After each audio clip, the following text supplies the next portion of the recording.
Hello everybody and welcome to Decoding the WSL, the podcast dedicated to the stats and facts in the WSL. It was another fantastic weekend with loads of goals and I barely noticed that we were missing a game. We have new leaders at the top and there were big results at the bottom of the table too. We're going to have a look through and dissect all of the results and I'm going to give you all the numbers you need. I'm your host, Sam Biccarino.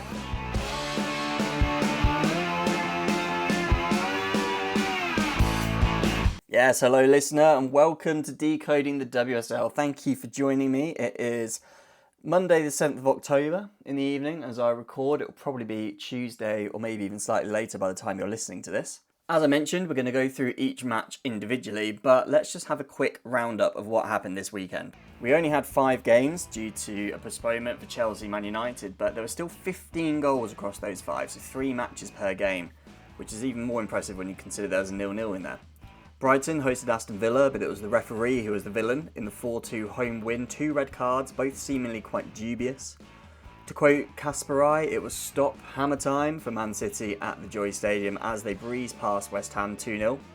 Neither team were flying high at the Emirates, with the match finishing 0-0 between Arsenal and West Ham. Spurs showed why they are the leaders when it comes to equality in the men's and women's side, with both their teams losing 3-2, the women losing out to a late Marie Herbinger winner. And finally, Crystal Palace got their first ever WSL goals and points as the Eagles preyed on the Foxes at the King Power and took away all 3 points in a 2-0 win. Let's take a look at each match. We're going to start with Brighton 4, Villa 2. Yes, what a game we had at Brighton on Saturday afternoon, 12:30 kickoff this one. And it started out with Jordan Nobbs making some history. She became the player with the outright most WSL appearances in history with 193. She's also played in every WSL season, really putting her name in the history books this weekend. Looking at the game as a whole, it was a pretty good game to be honest. Daly got 2 goals. She's now joint top scorer in the league with Kiko Saika. Brighton had 4 different goal scorers. Paris got her first WSL start for the club and obviously her first goal, alongside Pauline Bramer, Frank Kirby with another penalty, and Agyeman, who also got player of the match, I believe, on the Brighton social media, coming on late, the youngster getting her first WSL goal. There were 2 red cards in this game. Poppy Pattinson got 2 yellows, and Paula Tomas got a straight red, although from what I've seen online, it sounds like Villa are appealing Tomas's red card. Now, I don't know about you, listener, but I did not watch this game live. I was busy, but I caught up on the highlights on YouTube and found that I don't really know what happened with the Pattinson yellow cards. We didn't see her get a first yellow, and then the second yellow was very much just the yellow card being given rather than the incident itself. And then Tomas's straight red was so far away from the camera angle that you couldn't really tell what was going on. There seems to be some sort of elbow or a shoulder or something, whatever the referee thinks they've seen, but we certainly couldn't see anything from the camera angle. I know this is something that's been highlighted on X especially, that needs to be better from WPLL and the WSL, but if the game is going to go out on YouTube, especially with the highlights and have it all for free, there's no sort of pay-per-view because it's all about the reach and getting the audience in, the product has got to be good with it. And I think these are sort of things that aren't difficult to get over.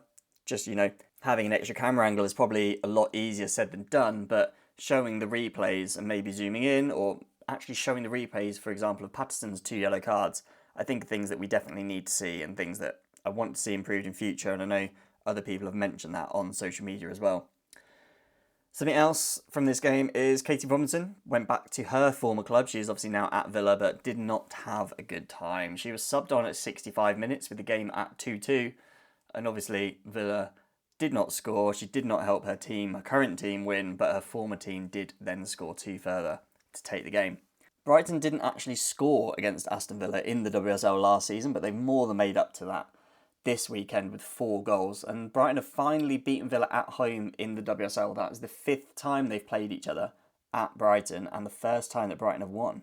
Villa are one of 4 teams yet to get a win this season, which means they are floating around that relegation spot and is only above it on goal difference at the moment. In terms of how the game went, it was slightly topsy-turvy to be honest, because, for example, Brighton had slightly more possession, 54% of it. They made about 90 more passes, 437 to Villa's 347. So Brighton certainly had more of the ball and were doing more with it, but Villa had the more chances. They had more corners from 7-1, and they had more shots, 16 to Brighton's 10.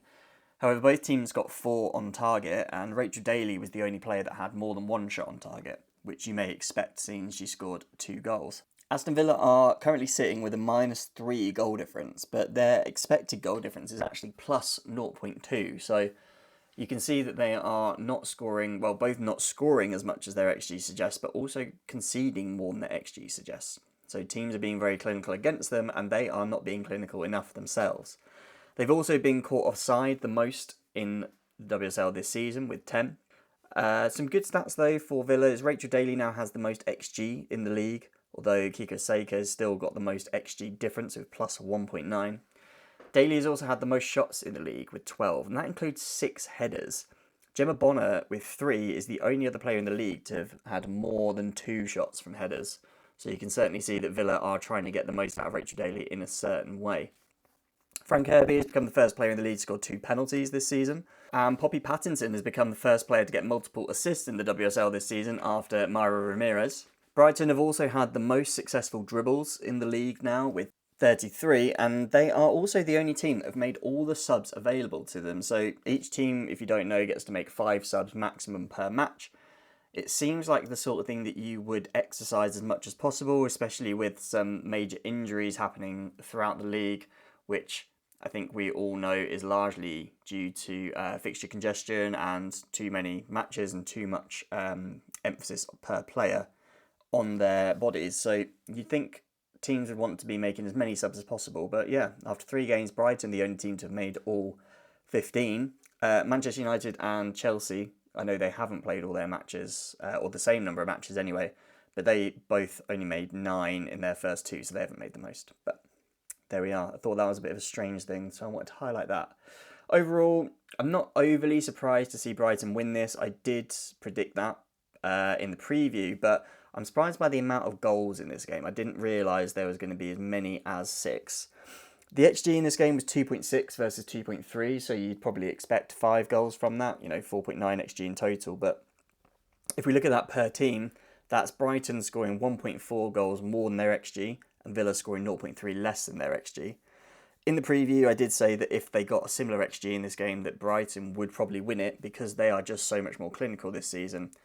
And as has happened, Brighton were much more clinical in this game. Villa were not, even though their XG was only 0.3 apart. They finished 2 goals apart. So I think this game went pretty much as expected.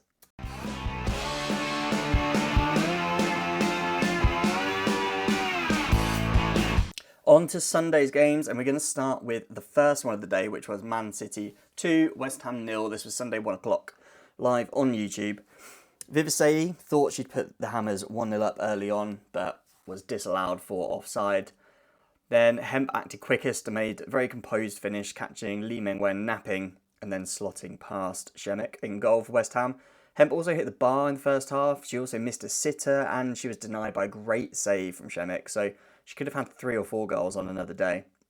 Miedemar was subbed on at half-time, but didn't have any involvement with any goals, to the disappointment of the 9.5% of fantasy players who had her as captain, the second most captained player this weekend.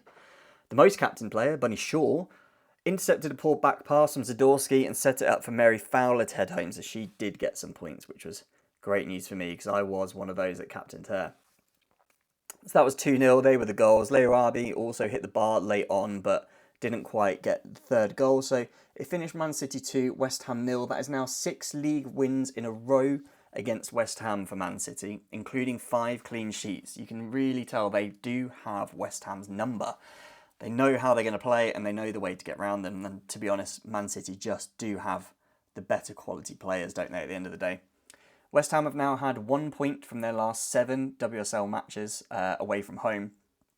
That's not good reading and won't be something that the fans will be happy about, and nor something that Rianne Skinner will want to be continuing. They'll definitely be looking to work on how they play away from home in future, and yeah, then they're not going to expect to get a win away at Man City or an Arsenal or a Chelsea or someone like that, but some of the more close games, they're going to want to sort of try and buck that trend rather than having just 1 point from 7 away matches. In this game, there were quite a lot of stats that I want to run through, to be honest, so if you don't like numbers, maybe fast forward a couple of minutes, but Man City had 71% of the possession in this game, which is a massive amount. So 71 to West Ham's 29. They also had 21 shots to West Ham's 6, which was, it included 6 on target for Man City and just 3 on target for West Ham. So West Ham had a higher percentage of their shots on target, but Man City just had so many shots they drowned that out. Interestingly, Viv Miedema had the second most shots in this game with 4, and she only came on at half-time. I've mentioned on the pod already this season that I feel like Viv Miedema is just trying a bit too hard to score. She's just trying to shoot too much when it's not necessarily the best thing to do, especially when she's playing in midfield. Of those 4 shots she had, 3 of them were blocked, and the other one was off target, so she didn't actually manage a shot on target out of those 4 shots that she had. She also had the second most touches in the opposition box, so she is, to be fair to her, getting into those positions for it. Same number as Mary Fowler and 1 less than Lauren Hemp throughout the game. Some other stats in the game, 3 City players got over the 100 touches mark, Alex Greenwood being the most of those on 119. In fact, 6 players had more than any West Ham player, with Katrina Gorry having the most for them. City completed just over 3 times as many passes as West Ham in this game, 657 to 213. Alex Greenwood, again, as well as being on the ball the most, she made the most passes, completing 100 exactly. Man City made 15 key passes compared to West Ham's 4. It was 8-1 on corners. So you can just see from all of these that Man City were definitely the dominant team. Alexandri was dominant in the air. She won all 4 of her aerial duels, the most of any player. Looking more at West Ham, the 5 players with the most defensive actions in the game were all West Ham players, with between 8 to 12 defensive actions each. Katrina Gorry was definitely West Ham's most influential player in this game. She had, as I've already mentioned, the most touches for West Ham with 62, but she also completed the most passes out of West Ham players of 27, with 7 of those being into the final third. Again, most for a West Ham player. She had the most successful dribbles, with 4 of the 7 she attempted. Won the most duels, 8 out of 17, although they were all ground duels, as you may expect from Katrina Gorry if you have seen how tall she is. She had the second most defensive actions in the whole match with 11, the second most interceptions with 3. She had 10 recoveries, the most tackles in the game, 3 out of the 4 she attempted. So all round, she just had a fantastic performance, and the sort of performance that I think if all West Ham players had played like that, they might not quite have lost 2-0. Looking at how the two teams are faring over the course of the season, the 71% possession today now means that City are the team that have averaged the most possession in the league this year, with 63% on average per game. Unsurprisingly, with the way West Ham played, they now have the least possession on average each game with 38%. City also have the best pass completion in the league now with 89%. West Ham the worst with 74%, so you can really see from some of these that it is both ends of the scale. City have now had the most shots in the league with 57, and interestingly, the most shots from outside the box with 20. Now, that becomes a bit more interesting when you realise that West Ham have had 12 shots from out of the box, even though they've only had 21 shots in total. So that means 57% of their shots have been from outside the box. They're the only team that are 50% or more in that. So they're shooting a lot from outside the box and aren't getting any chances from inside the box. Or not many, and none from inside the 6-yard box. They're still yet to have a shot within the 6-yard box this season. I think this shows that, well, I assume everyone listening to this podcast knows about XG, and you'll probably be unsurprised to know that the further out your shot is, generally speaking, the less XG it will be. So West Ham not only, but most of their shots being outside the box shows that they're not getting good goal-scoring opportunities. They're sort of just having those pop shots from distance. And also probably part of the reason why their 6 shots on target this season is the lowest in the league. Let's go a bit more positive. Back to Man City. They have had the most key passes in the league this year, and they are also the first team to get triple figures for shot creating actions with 101. West Ham are putting in the effort, at least, even if they're not necessarily getting all the results they want. They have made the most fouls in the league this year with 37, which probably isn't quite a stat you want. They have also made the most clearances. 98 clearances in total, which is 22 more than the next team with Leicester with 76. Of those 98, Amber Tiziak has the most. In fact, she has the most in the league with 27 now.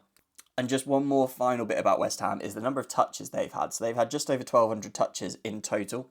in the 3 games they've played, but Chelsea have actually had more touches despite only playing 2 games, and obviously one of those was a very close game against Villa as well, so I think that demonstrates how few touches West Ham are having. Another player I wanted to highlight, not necessarily for an amazing performance in this game, she was good, don't get me wrong, she scored a goal, but by her standards this was a very sort of standard game. But Lauren Hemp has now become the youngest player to score 50 WSL goals, which is a great feat in itself. She's also had the most shots on target in the league this year with 6. She's had the most successful dribbles, now up to 9, and has had the most key passes with 14. The next most is Herbinger with 7. I think if she continues this form, Lauren Hemp has got to be quite an early shout, but wouldn't be surprised to see it happen, a player of the season shout. She's consistently up there in all of the sort of creative metrics, especially the ones that you'd expect from a winger. So I don't see why player of the season couldn't be something that she could get by the end of the year. Overall, I predicted 3-0 for this game. 2-0, is pretty close, especially when you consider how much rotation there was. I wasn't quite... I'm not surprised by it. Man City hosting Barcelona in midweek. And if I'd thought a bit more about it, obviously you'd be expecting players like your Viv Miedemars and your Bunny Shaws and things to be on the bench. And maybe if they were a couple of goals up at half time, not necessarily coming on, but I predicted 3-0, it finished 2-0. Can sort of understand why. They didn't have their best players on the pitch, but still a comfortable win for Man City.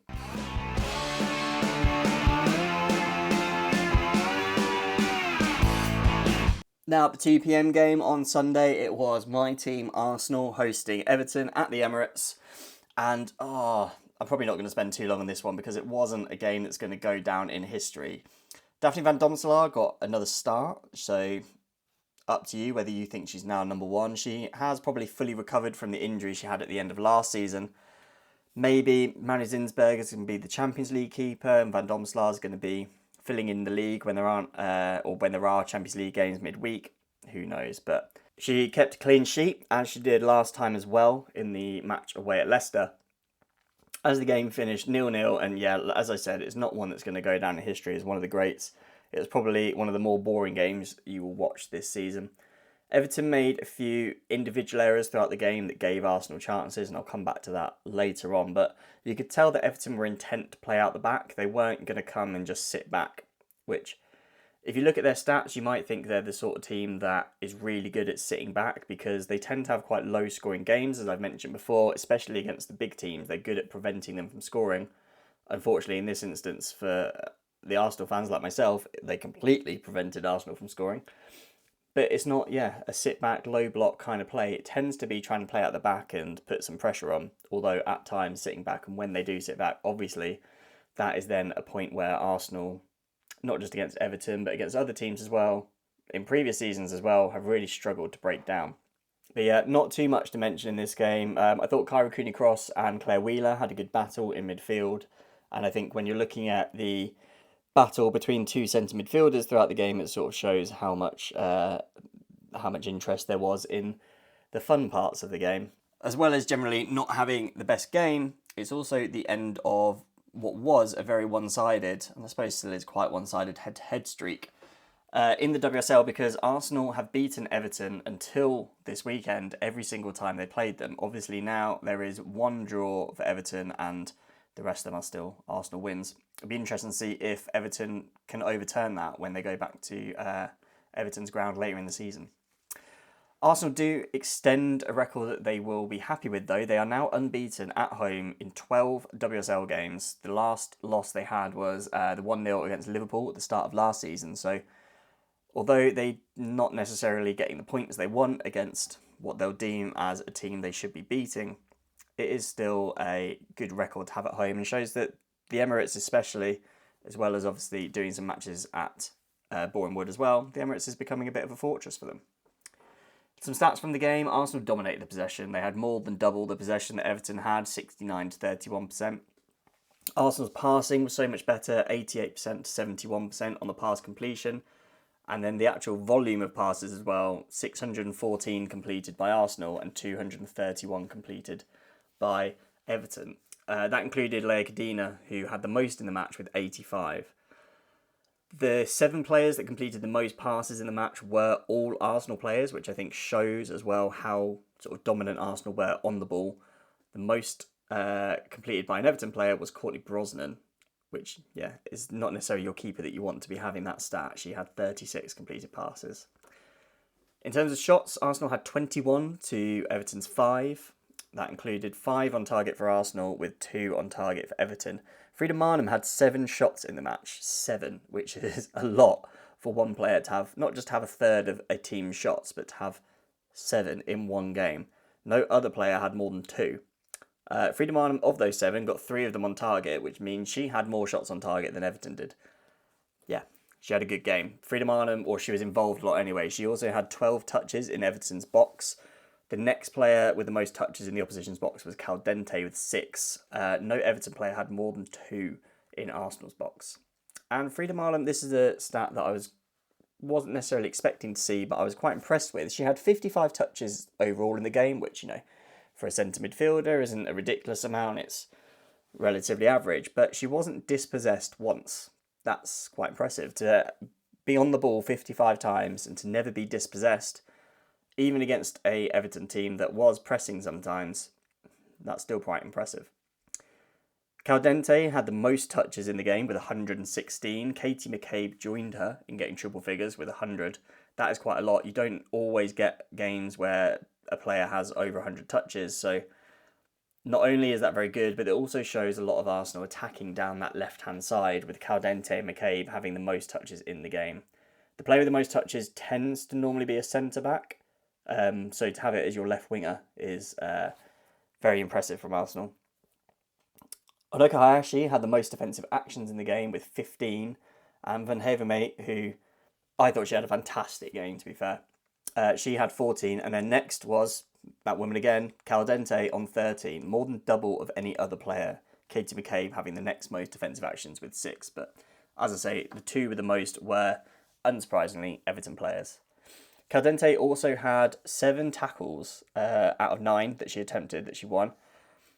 She had the most duels won too, 14 out of the 23 she completed. Similar to Katrina Gorry from earlier, they were all ground duels, none in the air. And she was also fouled 4 times with no fouls committed. So I think from an Arsenal perspective, they'd have wanted to do much more against this Everton side that was still, before the game, yet to get a point. But Caldente certainly did as much as she could do, both going forward and being on the ball and, getting touches in the opposition's box, but also doing her defensive duties, winning the duels, winning the tackles, that kind of thing, just the general defensive actions. In terms of the aerial duels, Megan Finnegan was the most on that. She actually won 5 of the 5 that she attempted, which you don't see very often. Aerial duels are obviously something that, on average, you win 50%. Sometimes you'll see players that might win 70-80% in a game. You very rarely see a player attempting 5 and winning 100% of their aerial duels. So kudos to Megan Finnegan on that. And just one other thing about players was that Kim Little got the most recoveries in the game with 13, which again shows that Everton were looking to sort of attack up the pitch. They weren't just sitting back, and they were testing Arsenal when an Arsenal player ends up having the most recoveries. Over the course of the season, that now means that Everton are the only team still to score in the league, which is probably kind of linked to the fact that they've had the fewest key passes in the league as well, so they're not really creating the chances. Everton have also had the most errors that lead to a shot, with 5, showing those individual errors that I mentioned earlier.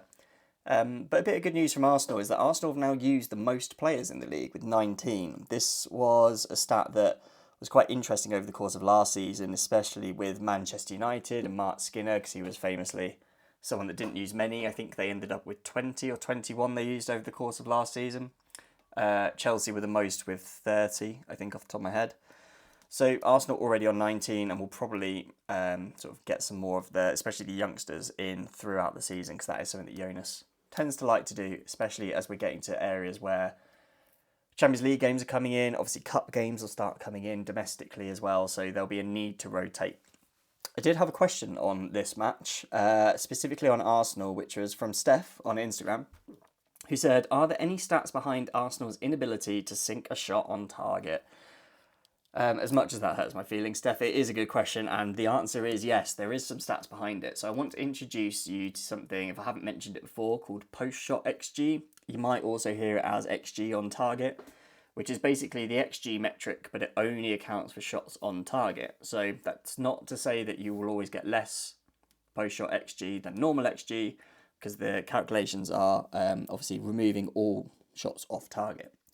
This season so far, Arsenal have now scored 3 goals in their 3 games, and they have 4.8 post-shot XG. So they've scored, just looking at their shots on target, 1.8 goals less than they should do, which shows quite an inability to actually put those chances away. They're not actually, they're not quite the worst team on this stat. Man City are actually worse than Arsenal's minus 1.8. They are minus 2.1, because they have scored 7 from 9.1 post-shot XG. So they've underperformed by more, but in total they've had more chances. So as a percentage, Arsenal are still the worst team. However, if we're looking at a percentage, when we're looking at this stat, that means Everton would actually be the worst one, because we can't quite get a percentage on it, because Everton haven't scored yet.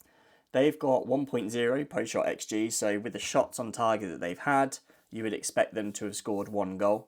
But obviously they haven't scored yet, so they are the lowest on that. But yeah, to answer your question, Steph, Arsenal do seem to have an inability to sink a shot on target. They had this a lot last season where they underperformed their XG. There's definitely something within it. It might be the kind of thing that evens itself out, especially when you've got more of a sample size, but we'll have to wait and see how the season goes.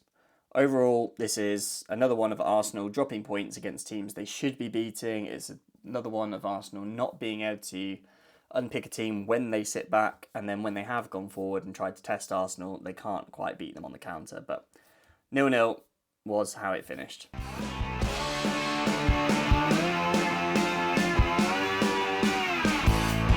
Now, on to the only televised game this weekend. Spurs and Liverpool were available to watch on BBC on Sunday afternoon. 3-2 was the result for Liverpool. That now means that Spurs are, well, I guess in a way, the best team to watch this season, because they have had 13 goals in their opening 3 games. That is level with Crystal Palace, but you'd probably bet that Spurs fans are enjoying their matches a little bit more than Palace are at the moment. Although I will come on to today's game later on, obviously. In this game, however, it was, well, as I mentioned earlier, a bit of equality with Spurs, with both their men and women losing 3-2 on the same day.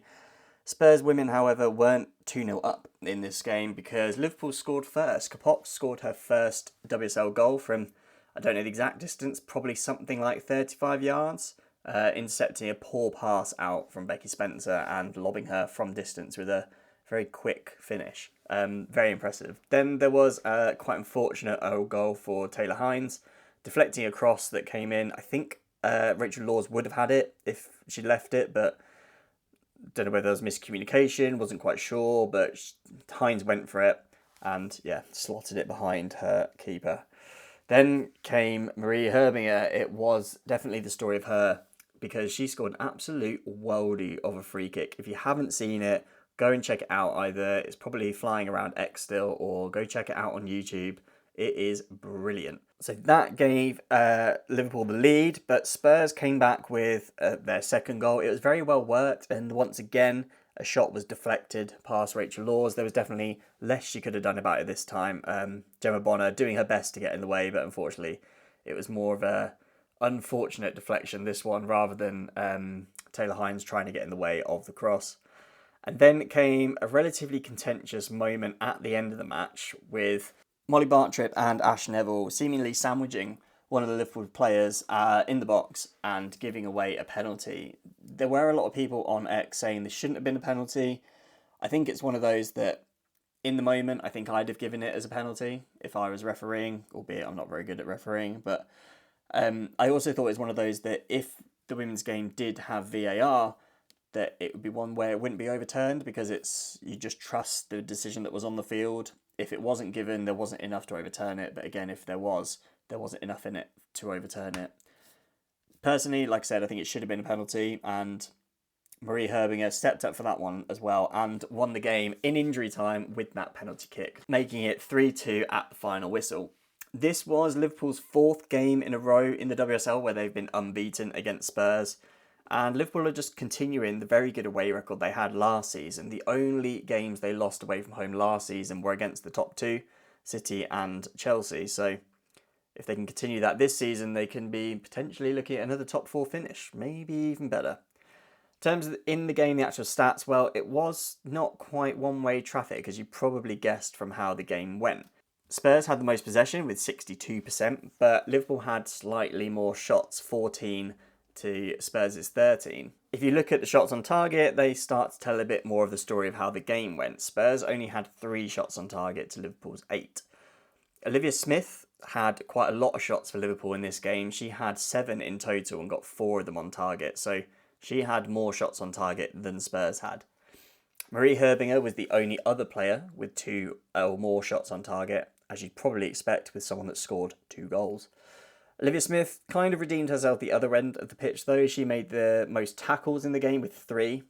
Just a little shout out for Ash Neville as well. She only made 1 tackle, or attempted 1 tackle, but she won it, so she continues her 100% record in this stat, which is very impressive. Neville was also the only player that committed more than 1 foul, however, with 3, including the penalty.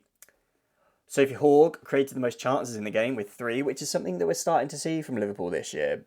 They're not just whipping it into Sophie Hogg in the air for her to try and get a shot away, but she's linking the play up and making chances for her other players. She is generally doing this with aerial duels still. She actually won the most duels in the game with 11 out of the 19 attempted, and 15 of those 19 were in the air, where she won 9 of them. Spurs, as I said, had more possession. They also had more touches, 613 to Liverpool's 465, so about 150 more. And the 4 players with the most touches in the game were all Spurs players. Spurs also had more touches in the box, as in the opposition's box, and completed more passes. In fact, Spurs completed almost double the number of passes that Liverpool did, 358 to 193. There won't be many times this season that a team completes less than 200 passes and wins the game, especially 3-2, with the game so high scoring. You can sort of see those pass numbers in the completion percentages as well. Spurs completed 81%, while Liverpool only completed 69%. And the top 6 players that completed passes were all Spurs players. Fuka Nagano had the 7th most and was the highest Liverpool player on just 24 in a 90-minute game. So I did find interesting, and again is a way that Liverpool are tending to play, is that although not many of their players are attempting long passes, Rachel Laws is doing it a lot. She attempted 29 long passes and completed 13 of them. Next most was Oroz, with 6 out of 7 completed. And the next Liverpool player, there were 3 players that only completed 2 compared to Rachel Laws' 13. I did want to just mention Oroz as well, because I think from watching her so far this season, in terms of the numbers, she's not really been a standout.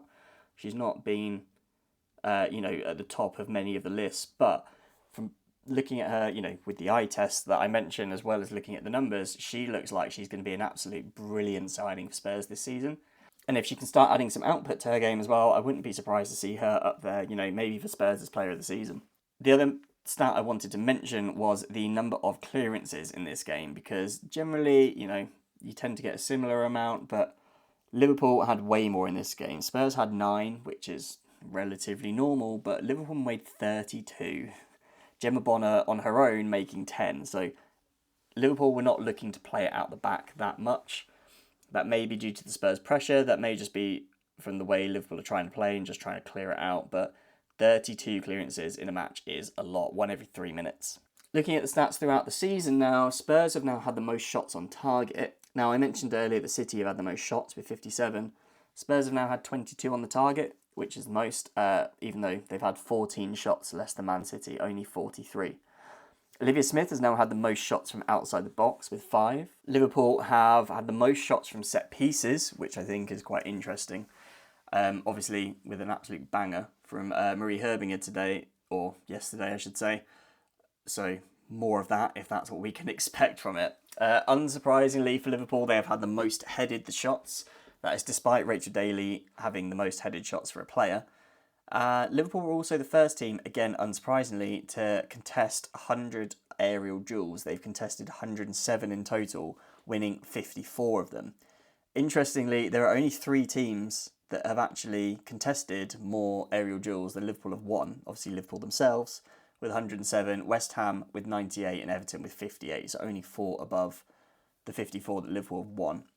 Sophie Hogg, again, unsurprisingly, after setting that aerial duels record last season, has won the most aerial duels this year with 17 out of the 34 attempted. So only a 50% win rate, which for her isn't that great. You'd expect more from a player that's so good in the air, but I guess she's being targeted because they know that the teams that are coming up against her. Interestingly, Rico Oweki with 23 and Gemma Bonner with 19 are the only players that have more than 13 contested. Liverpool have also had the fewest offsides in the WSL this season. In fact, Sophie Hogg being offside in the game was the first time they've been caught offside this season, which I thought was quite interesting. So you don't see very often teams going to almost 3 games without being caught offside. And other good news for Liverpool is that other than Chelsea and Man United, who have obviously played a game fewer than everyone else, Liverpool have conceded the least XG of any team. So that shows that Matt Beard is doing well with his sort of defensive work, not just preventing shots, but preventing good goal-scoring opportunities for any opposition. So overall, I think going into this game, this is sort of like a kind of 6-pointer in the mid-table. I think that's how we're going to see it at the end of the season. And Liverpool getting the win over Spurs is going to be huge. It's the sort of thing that can elevate a team, I think, from sort of a 6th to a 4th at the end of the season. We'll have to see where the teams end up, but it certainly seems like a really big result for Matt Beard's side.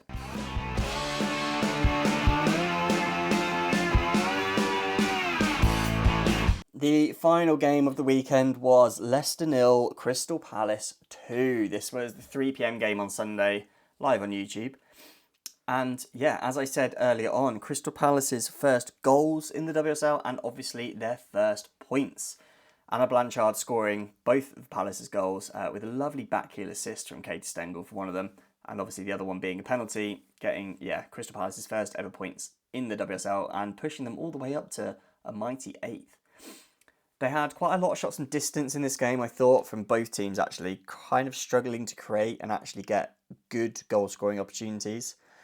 Ruby Mace generally had a decent game, but had a few nightmares as well, especially with giving away the penalty. There was a big swipe and miss that I don't think was a very composed way of playing. I think it's one of those that a player is getting frustrated, that maybe they're not doing as well as expected, and have really lashed out and haven't done well with it. Otherwise, defensively, she was quite good. And both teams, I thought, were very aggressive in their pressing in this game. There wasn't a lot of sitting back, and I did discuss this in the preview, that so far both teams have been very happy with not having much possession and playing that way. But when you get 2 teams that want to do that, it's always interesting to see, is one of them going to stay and one of them going to change? Are they both going to change, etc.? But they both stepped up. They both were really aggressive in their pressing and trying to make the opposition make a mistake. And it kind of worked for Palace, didn't it? That is now, for Leicester, however, 6 WSL home games in a row that they have lost. So the King Power, where they've committed to playing a lot of their games, is not becoming a good hunting ground. Actually, it is becoming a good hunting ground for the opposition. It's not becoming a good fortress for themselves. And that is now 11 WSL games without a win for Leicester. It is worth remembering that they've gone through a change in management, and Amadine Mikel isn't expecting to have any sort of a quick fix at Leicester. It's going to be a slow process if it's anything like her team in France. But regardless, it is not great for Leicester, and they're going to need to turn it around. But they do have a good run of games, and I'll come to that later on. Some stats from the game. So I mentioned about neither team having much possession in previous games, but in this one, it kind of evened out, literally, because it was 50-50 in the possession. Leicester attempted 3 more passes and Palace completed 3 more passes. So they were all about the same, and a lot of these stats were quite similar throughout. The 4 centre-backs, so 2 on each team, were the only ones that completed more than 50 passes. The number of shots were 7 for Leicester and 11 for Palace. I guess you'd kind of expect Palace to have more if they've won the game. There were 2 shots on target for Leicester, compared to 6 for Palace, which definitely helps. I mentioned earlier about both teams shooting a lot from distance, and of the 18 shots, 10 of them were from outside the box. So 56% of the shots in this match from outside of the 18-yard box, which is quite a lot. I don't think that's something you're going to see very often, and kind of shows that both teams are struggling, yeah, as I said, to create.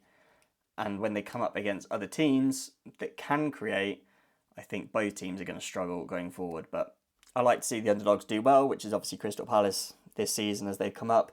And Leicester are also kind of my local team within the WSL, so I'm hoping they both do well. Keeping on shots, I just want to mention Annabelle Blanchard. She obviously scored both goals in this game and scored them with her only 2 shots at the game. Jutta Rantala, on the other hand, had 4 shots, which was the most of any player in this game, and obviously didn't score. There were only 2 players that created more than 1 chance in this game, which was Naomi Mouchon with 3 and CJ Bott with 2, both Leicester players. Leicester had fewer touches in the Palace box than Palace had in theirs, only 9 compared to Palace's 21. Again, showing that Palace were just getting those slightly better goal-scoring opportunities. I mentioned Ruby Mace earlier having quite a bad swipe and a miss to give away the penalty, but she did actually make the most defensive actions in the game with 17. Otherwise, yeah, like I said, on the ball, not the best game for her. She also committed the most fouls with 7, which, if you don't really look at these stats a lot, 7 fouls in a match is quite a lot. And only her and Sarah Holmgard have committed more than 7 fouls over the course of the season so far. Sarah Holmgard with 8. So yeah, 7 is quite a lot for one match. CJ Bott had a good game defensively. She won the most tackles with 6. The next was 3. She also won the most duels in the game with 12 out of the 14 that she contested, mix of ground and aerial. Sophie Howard, unsurprisingly, won the most aerial duels with 3. And Leicester did do some good work defensively. They made 10 interceptions compared to Palace's 4. And a stat that surprised me a little bit was that there was only 1 yellow card in the game.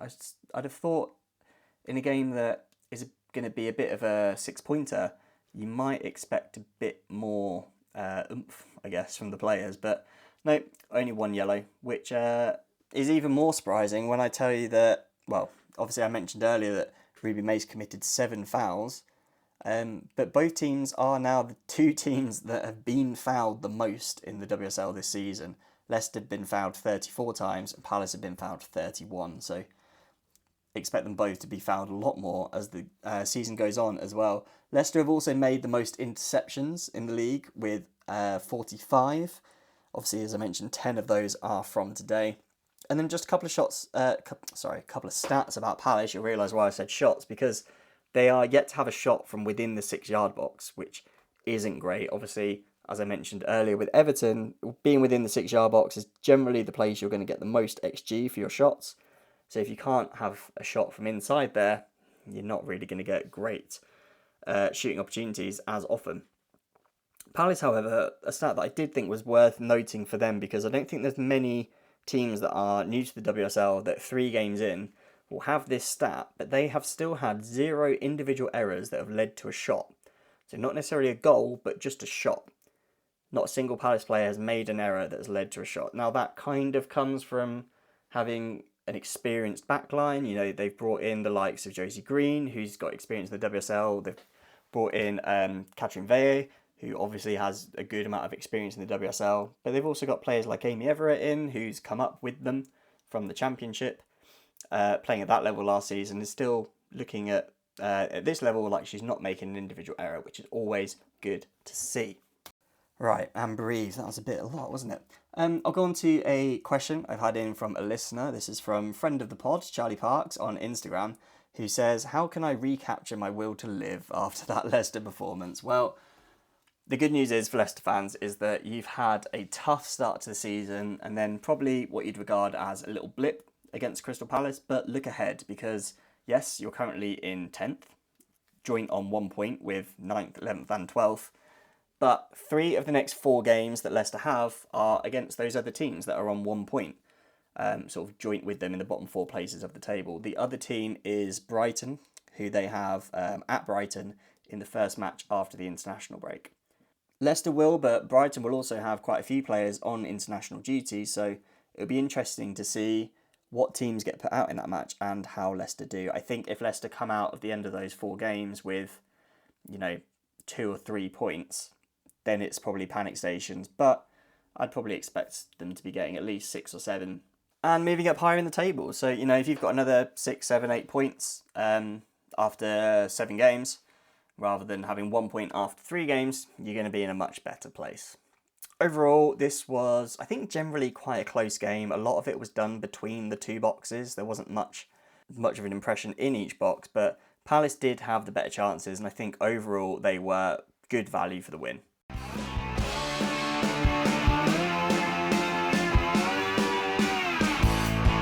So that is a little roundup of each match. If you go onto my socials, on sort of X or Instagram, you'll see I've put out my team of the week. And I'm going to mention on the pod each week from now on my player of the week. And this week it is Marie Herbinger. She scored twice for Liverpool, winning the game, including a great free kick. You know, without her goals, they'd have potentially lost 2-1 rather than 1-3-2. So she was very important in the game, definitely had an impact on the outcome. She had 3 shots in total, obviously scoring 2 of them, which were also her 2 shots on target. She created 2 chances, she had 59 touches and did some good defensive work as well. She had 4 clearances and 6 recoveries, so she very much deserves to be Game Week 3 Player of the Week.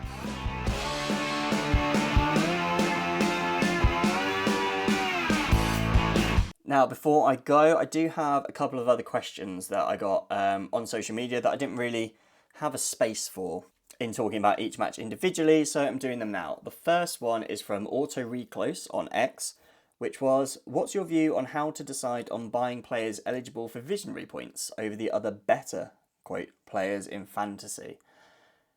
It's a good question. One that I think is new for everyone, because until this season, even people like me who have played FPL haven't played with visionary points before, so they're a bit of a new dynamic for the game, and a mechanic that I quite like, actually. I think it's quite good to have.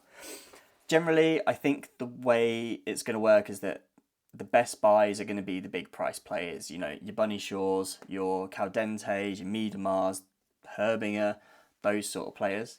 But visionary players will have really good value. And when I talk about value in terms of fantasy, I'm talking about sort of the most amount of points per million that they cost. I think visionaries are where you can find that because, yeah, they're going to be the cheapest players generally. They can, though, be quite hard to find. For example, this week I had 4 players in my squad that were visionary players, and I thought were all going to be good value for getting points. So I had Naomi Lazelle, who had started previously but did not start this week, so she did not get a clean sheet bonus. I had Sophie Howard, who, again, I thought was going to do well this week against Crystal Palace, but although she played, she didn't get a clean sheet bonus, only came out 1 point. I had Naomi Mouchon, who, similar to Sophie Howard, didn't get a goal against Palace, so didn't get any bonuses or an assist, obviously, finished with 2 points. And I had Izzy Hobson, so I thought she was going to be good because she's young and starting to get more minutes, and with Everton having a couple of injuries, especially in the midfield and in that area that Izzy Hobson can play in, she might get more minutes and is more likely to get on and potentially get an assist or something against Arsenal, but came on with, I don't know what it was, about 3 minutes to go, and obviously didn't then get anything more than just 1 point. So my 4 visionary players between them got 5 points and no bonus visionary points. So it's difficult to do and will be difficult to do, although I'm sure there'll be people out there that have benefited from these already.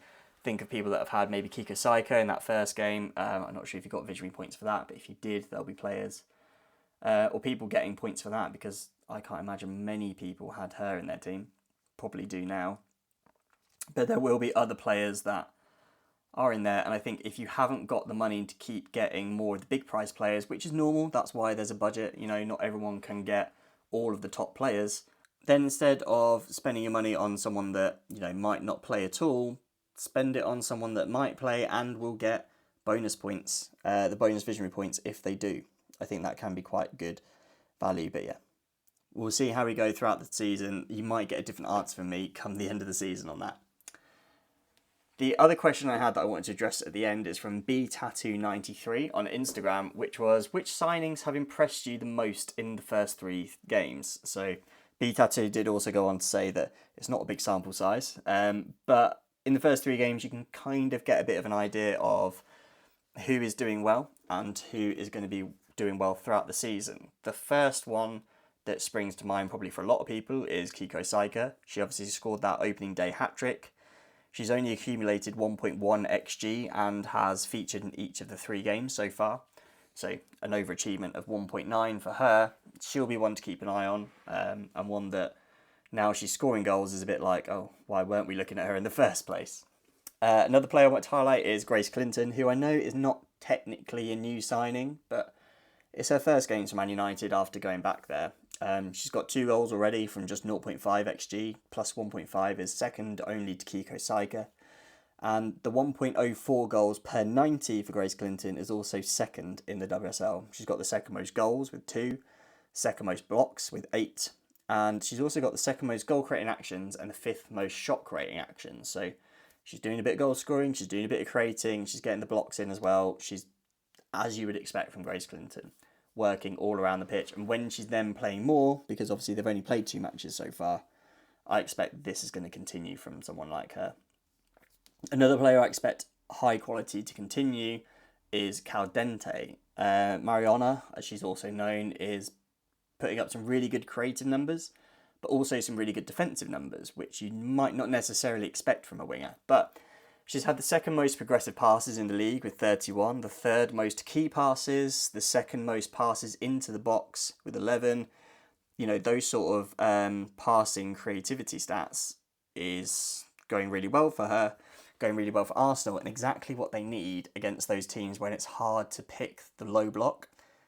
Someone that's either going to put a good progressive carry into the box, a pass into the box, a key pass, a progressive pass. They're the players you want, and that's why they brought Mariana Caldente in. So she's been great. I also want to give out some other honourable mentions as well. I think there's 2 goalkeepers that have been great so far. There's Daphne van Domselaar. She's obviously kept 2 clean sheets so far. There's a small caveat that it is against Leicester and Everton, not the 2 most challenging teams for Arsenal, but nevertheless, she still looked really good, and sort of, you know, the way she moves and the way she makes the saves. She did make some important saves against Leicester as well, so I think she's been great. I think, again, not technically a new signing, but definitely her first proper go in the team. Fallon Tullis-Joyce, I think she's been great at Manchester United so far, and I don't think Manchester United fans, not that many were, but I don't think they need to be worried about the fact they didn't bring in a goalkeeper to replace Mary Earps, because they've had one all along. I want to give out some other honourable mentions as well, because I think Spurs have, although they've not had the best start to the season, they've had 3 players that I think have been great as new signings. I think Claire Hunt has been brilliant at centre-back. She's obviously now on the score sheet as well. She's just put in some really good numbers throughout. I've already mentioned about Oroz. I think she's been fantastic. Just the way she moves around the pitch, she looks like a real natural footballer and someone that reads the game really well. And then obviously Hayley Raso, she's making her not WSL debut this season, but Spurs debut this season after signing in the summer, and she's looked brilliant. I wasn't quite sure how she was going to do coming back to the league and, you know, being that bit older and stuff, but yeah, she's been fantastic, and I think, again, she'll continue that throughout the season.